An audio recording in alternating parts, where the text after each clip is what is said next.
hurmatli obunachilar, kuzatuvchilar, yana bitta Cobalt mashinamizni sotuvda.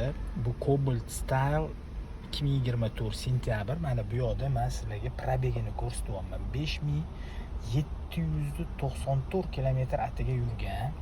Endi buni afzalliklari, navorotlari bor. Mana bu yerda demak registrator, antiradar, 4 tala eshik oynalariga so'nsizlashni, prozrachniy shaffof plyonka urilgan.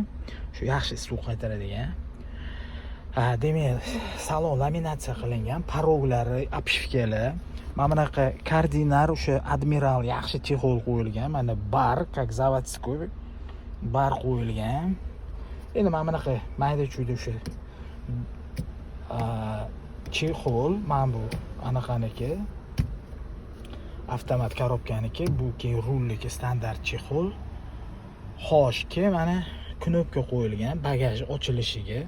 Bu yerda men sразу aytib o'tib ketay, yaxshi mana bunaqa polik, rezinoviy poliklar qilingan. Demak, yana nima, mana o'shani ochamiz. Mashina benzinda o'rtoqlar. Mana sizlarga ko'rsataman. Benzinda mana keyin bunga mana ham orqasida chexoli bor, shunaqa. Xo'sh, endi bu yoqni ko'rsatamiz. Mana bemalol o'sha bo'kra asfalt rang, top-toza, xudo xohlasa bitta chizig'i ham, pitnosi ham hech nimasi yo'q. Tekshirib o'rasizlar, bir qo'l haydalgan, akkuratniy. Mana. Endi hozir yuvilmagan holatda o'sha yomg'irdan keyin bemalol chiroyli, juda ham. Keyin mana kalenkasiga anaqa qilingan. Bron tortilgan mana kalenkalarga.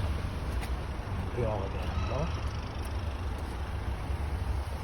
Kalenkaga. Kritik zona hisoblanadi.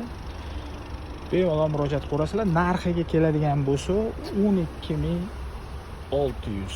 Shundoq o'tirib haydab ketaverasizlar, hech balo qilinmaydi.